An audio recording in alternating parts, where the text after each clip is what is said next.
nggak ngerti. Aku nggak ngerti soal gaji. Aku nggak ngerti pemikiran suami soal gaji. Bisa-bisanya suami tiap gajian selalu mikirin ayah ibu aku.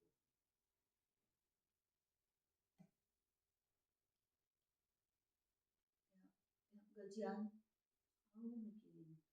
Tiap gajian selalu ngasih orang tua aku. Maka ngapain sih dia selalu mikirin ayah ibuku setiap gajian? Ngapain suami selalu mikirin ayah ibu dia setiap gajian? Padahal mereka sudah pada tua. Tiap bulan ayah ibuku dikasih 700 sampai 1 juta karena jauh bertransfer. Sedangkan ayah ibunya dia dekat,